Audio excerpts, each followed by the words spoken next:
Hello friends. இந்த நீ ரீப்ளேஸ்மெண்ட்டுங்கிறது இப்போ காமனாக நிறைய பேர் பண்ணிக்கக்கூடிய ஒரு சர்ஜரி. முக்கியமாக 55-60 வயசுக்கு மேலே இருக்கிறவங்க மூட்டு தேய்மானம் அதிகரிக்கும் போது இந்த நீ ரீப்ளேஸ்மெண்ட் சர்ஜரி நிறைய பேருக்கு தேவைப்படும். ஸோ இந்த நீ ரீப்ளேஸ்மெண்ட் பண்ணி ஜென்ரலாக ஹாஸ்பிட்டலில் இருக்கிற ஃபஸ்ட்டு 2 டேஸ் எப்படி இருக்கும் அப்படிங்கிறத பற்றி நிறைய பேருக்கு சந்தேகங்களும் உண்டு, பயமும் உண்டு. ஸோ இந்த வீடியோவில் நம்ம என்ன டீட்டெயில்டாக பார்க்க போகிறோம்னா, சர்ஜரி முடிஞ்சு, அதாவது இந்த நீ ரீப்ளேஸ்மெண்ட் சர்ஜரி முடிஞ்சு ஃபஸ்ட்டு 2 டேஸ் ஹாஸ்பிட்டலில் ஜென்ரலாக நம்ம என்ன எதிர்பார்க்கலாம் 90% ஆஃப் கேசஸில் அப்படிங்கிறத பற்றி டீட்டெயில்டாக பார்க்கலாம். நான் doctor Arun Kannan, orthopaedic surgeon from Jayam ortho care Kodambakkam and Apollo hospital, Chennai.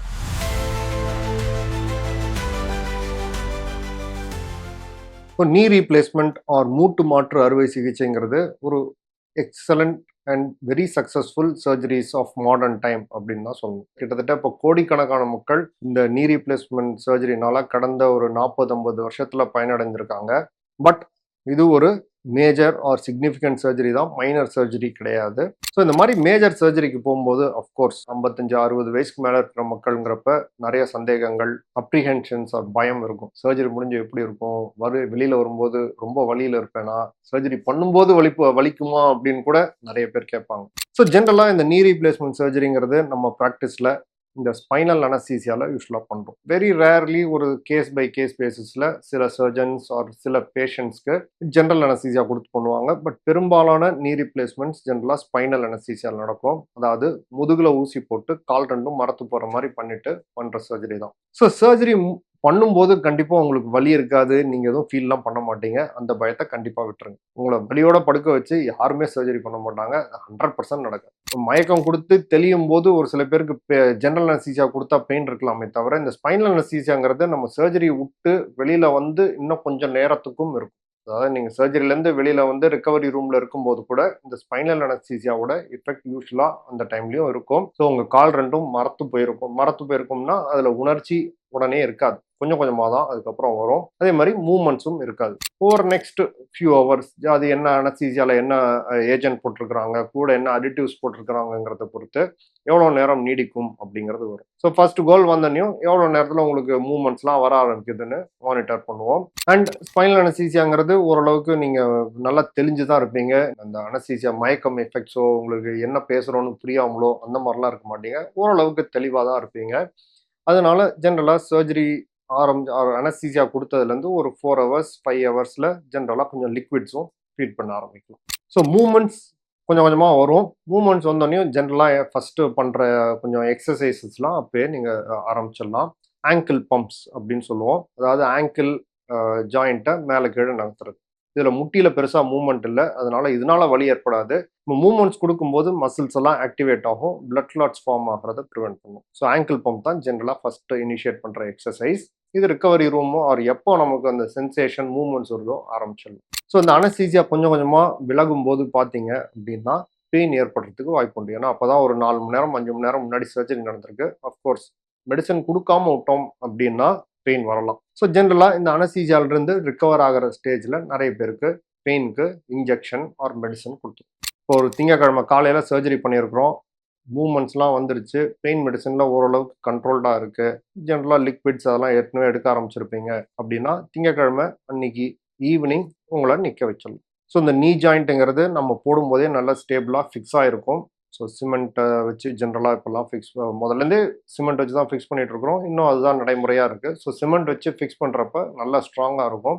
So அதனால் மொதல் நாளே யூஸ்வலாக ஃபுல் வெயிட் கொடுத்து உங்களை நிற்க வைக்க முடியும். அண்ட் அகெயின் நம்ம ஃபர்ஸ்ட் டே சர்ஜரிலேருந்து வந்திருக்கிறோம். மேஜர் சர்ஜரிங்கிறப்போ உங்களோட இந்த வைட்டல்ஸ், பிபி, பல்ஸ் ரேட்டு இதெல்லாம் மானிட்டர் பண்ணிகிட்டு இருப்போம். இதெல்லாம் ஜென்ரலாக நம்ம வார்ட்லேயோ இல்லை வந்து நீங்கள் எந்த ரூமில் இருக்கிறீங்களோ அங்கேயே பண்ணிவிடுவோம். வேறு ஏதாவது கோமார்பிட் கண்டிஷன்ஸ் இருக்குது அப்படின்னா தவிர ஜென்ரலாக வார்டுக்கே ஷிஃப்ட் பண்ணிவிடுவோம். ஐசியூக்கு தேவைப்படுறது கிடையாது. இன்னொன்று என்ன சொன்னோம், இந்த ஸ்பைனல் அனஸ்தீசியா எஃபெக்ட் கொஞ்சம் கொஞ்சமாக போகுதுன்றப்போ நம்ம இந்த பிளாடர் கண்ட்ரோல் ஆர் யூரின் போகிறதுக்கான கண்ட்ரோலும் ஸ்பைனல் அனஸ்தீசியாவில் இருக்கும். ஸோ ஒரு சில பேருக்கு ஸ்பைனல் அனஸ்தீசியா முடிஞ்சு வரும்போது அந்த அளவுக்கு இந்த யூரின் சென்சேஷன் வராது. ஸோ சில பேருக்கு யூரின் சென்சேஷன் அவ்வளோ சீக்கிரம் வரல அப்படின்னா இன்னும் ஒரு டியூப் போட்டு வெண்ட் அவுட் பண்ணுறதுக்கான வாய்ப்புகள் இருக்குது. ஸோ யூரின் கெத்தீட்டர் சில டைம் யூஸ் பண்ணுறோம். அண்ட் கொஞ்சம் நிற்கும் போது ஃபர்ஸ்ட் டே நின்று ஒரு 2-3 ஸ்டெப் எடுத்து வைக்கிறதுக்கு அது ஒரு அட்வான்டேஜ். கொஞ்சம் நின்னாங்கன்னா நிறைய பேர் யூரின் பாஸ் பண்ணிடுவோம். ஹோப்ஃபுல்லி ஃபர்ஸ்ட் டே ஓரளவுக்கு இந்த மெடிசன் கண்ட்ரோல் இருந்துச்சு அப்படின்னா ஓரளவுக்கு தூங்கிடுவீங்க. ஓரளவுக்கு கொஞ்சம் செமி சாலிட் டயட்டும் ஸ்டார்ட் பண்ணியிருப்பீங்க.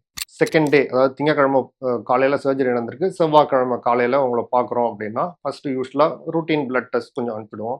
சர்ஜரி முடிஞ்சிருக்கு, ஸோ உங்கள் ஹீமோகுளோபின்லாம் நல்லா இருக்கா அப்படின்னு பார்க்கறதுக்கு யூஸ்வலாக பிளட் டெஸ்ட் அனுப்பியிருப்போம். வாமிட்டிங்லாம் இல்லை அப்படின்னா ரெகுலர் பிரேக்ஃபாஸ்ட் எடுக்க ஆரம்பிச்சிக்கலாம். அண்ட் அன்னைக்கு ஃபிசியோதெரபிஸ்ட் வந்து அடுத்த ஸ்டெப்ஸ் ஆரம்பிச்சிருவாங்க. நீங்கள் கால் தொங்க விட்டு கொஞ்சம் பெட்லேருந்து உட்கார வச்சுருவோம். இதுக்கு பேர் நீ பெண்டிங் ஆர் நீ ஃப்ளெக்ஷன். யூஸ்வலாக ஃபஸ்ட் டே இப்போல்லாம் ஸ்டார்ட் பண்ணிடுறோம். அண்ட் அன்னைக்கு கோல்ஸ் என்னென்னா வாக்கர் வச்சுட்டு நடக்க ஆரம்பிக்கணும். வாக்கர் வச்சுட்டு நிறைய பேர் காரிடாரில் ஓரளவுக்கு நடந்துட்டு வந்துடுவாங்க. இது காலையில் யூஸ்வலாக ஒரு செஷன் நடக்கும். அதுக்கப்புறம் கண்டினியூஸ் பாக்கி இந்த பிபி இதெல்லாம் மானிட்டர் பண்ணுவோம். பட் ஃபர்ஸ்ட் டே அளவுக்கு இன்டென்சிவாக பண்ணுறதுக்கு தேவையில்லை.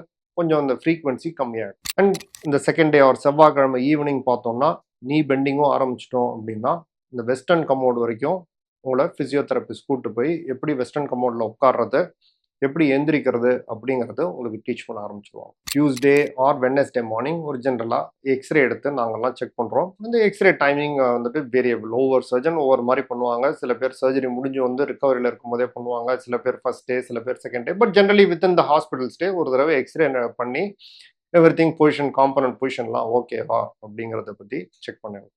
ஸோ அடுத்த நாள் இப்போ திங்கக்கிழமை சர்ஜரி பண்ணியிருக்கிறோம், புதன்கிழமை ஆரம்பிக்குது அப்படின்னா இந்த ட்ரெஸ்ஸிங் அப்படின்னு சொல்லுவோம். நம்ம ஏற்கனவே பண்ணியிருக்கிற சைட்டை ஓப்பன் பண்ணி இந்த இடத்துல இந்த புண்ணு ஹெல்த்தியாக இருக்கா, அதுலேருந்து எதுவும் ப்ளீடிங் இருக்கா, ஃப்ளூயிட் எதுவும் வருதா அப்படிங்கிறத பார்த்துட்டு ஒரு ஃப்ரெஷ் ட்ரெஸ்ஸிங் அப்ளை பண்ணிடலாம். யூஸ்வலாக அது பண்ணும்போது இப்போலாம் நிறைய பேருக்கு இந்த வாட்டர் ப்ரூஃப் ட்ரெஸ்ஸிங் அப்ளை பண்ணிடுறோம். ஸோ தட் ஃபர்தர் நீங்கள் ஒரு தேர்ட் டேலேருந்து குளிக்க ஆரம்பிச்சிடலாம். உங்கள் உறவினர் கூட இருக்கிற அந்த அட்டெண்டர் வச்சு, ஃப்ரெண்டை வச்சு நீங்களே கொஞ்சம் நின்று ஒரு ஃபியூ ஸ்டெப்ஸ் நடக்கிறத நிறைய பேருக்கு என்கரேஜ் பண்ணுறோம். பாத்ரூம் வரைக்கும் கூட போயிட்டு வாங்க அப்படின்னு தான் சொல்கிறோம். ஏன்னா அடுத்து டிஸ்சார்ஜ் ஆகி வீட்டுக்கு போகும்போது இதெல்லாம் நீங்கள் பண்ணுற மாதிரி இருக்கணும். அங்கே வந்துட்டு உங்களுக்கு டெய்லி ஃபிசியோதெரபிஸ்ட் வந்து இதெல்லாம் பண்ணுறதுக்கு தேவையில்லை. இந்த மாதிரி டெய்லி ஆக்டிவிட்டீஸ் நின்று நடக்கிறது, பாத்ரூம் போயிட்டு வர்றது இதெல்லாம் நீங்களே பண்ண ஆரம்பிச்சிடலாம். கூட அஃப்கோர்ஸ் யார் இருக்கிறாங்களோ அவங்க ஹெல்ப் எடுத்துகிட்டு ரொம்ப ஒன்றும் ஃபிசிக்கல் சப்போர்ட்லாம் தேவை இருக்காது. வாக்கரை வச்சுக்குவீங்க, நீங்களே போயிட்டு வரலாம். ஸோ இதெல்லாம் ஆரம்பிச்சிடலாம். And second day morning of course நிறைய பேருக்கு இந்த ஸ்டேர் ட்ரைனிங் அப்படின்னு சொல்லுவோம். அதாவது மாடிப்படி ஏறுறதுக்கான ட்ரெயின். சில பேர் வீடு பார்த்தீங்கன்னா ஃபர்ஸ்ட் ஃப்ளோரில் இருக்கலாம். சில பேர் வீடுக்கு ஏறி போகிறதுக்கு ஒரு 3-4 படி இருக்கலாம். 3-4 படி நீங்கள் ஏறி போகணுன்னா ஹாஸ்பிட்டலில் ஒரு தடவை ட்ரெயின் பண்ணிடும். ஸோ 3-4 ஸ்டெப்ஸ் எப்படி அதை சைடில் பிடிச்சிட்டு ஒரு பக்கம் ஸ்டிக் ஆர் ஆல் சப்போர்ட் பிடிச்சிட்டு மேலே ஏறி போகணும் அப்படிங்கிறது ஸ்டேர் ட்ரைனிங் அப்படின்னு சொல்லுவோம். ஸோ ஹாஸ்பிட்டலோட கோல்ஸ் கிட்டத்தட்ட இதெல்லாம் முடிஞ்சிடும். அதாவது பெயின் கண்ட்ரோல் ஆகிடும். அது தவிர அவங்க பிபி, ஹார்ட் ரேட் இதெல்லாம் நல்லா இருக்குது. ரத்தத்தை பரிசோதனை பண்ணிட்டோம், அதில் உங்களோட பிளட் பேராமீட்டர்ஸ்லாம் நல்லா இருக்குது. வாக்கர் வச்சுட்டு நடக்க ஆரம்பிச்சிடுறீங்க.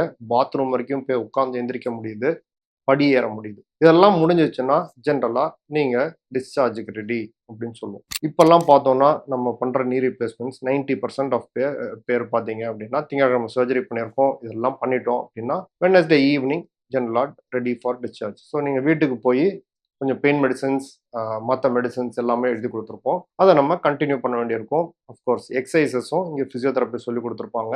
அது தவிர இப்போ நிறைய பேருக்கு வீடியோஸாக ஆப்பில் போட்டு கொடுத்துட்றோம். அதை பார்த்துட்டு எக்ஸசைஸ் பண்ண வேண்டியதுதான் வீட்டுக்கு போய். நான் இப்போ சொல்கிற சிச்சுவேஷன் 100 பேருக்கு நீ ரீப்ளேஸ்மெண்ட் பண்ணுறோம் அப்படின்னா ஒரு 90% ஆஃப் பேருக்கு பொருந்தும். ஒரு 10% ஆஃப் பீப்புளில் கொஞ்சம் வேரியேஷன் இருக்கலாம். எல்லாரும் ஒரே மாதிரி ரெக்கவர் ஆவாங்கன்றதை நம்ம சொல்ல முடியாது. ஸோ ஒரு சில பேருக்கு இன்னும் ஒரு 1 டே எக்ஸ்ட்ரா தேவைப்படலாம். சில பேருக்கு பெயின் கொஞ்சம் அதிகமாக இருக்கலாம், அது கொஞ்சம் மெடிசின்ஸ் தேவைப்படலாம். இந்த மாதிரி இண்டிவிஜுவல் வேரியேஷன்ஸ் கண்டிப்பாக இருக்கும்.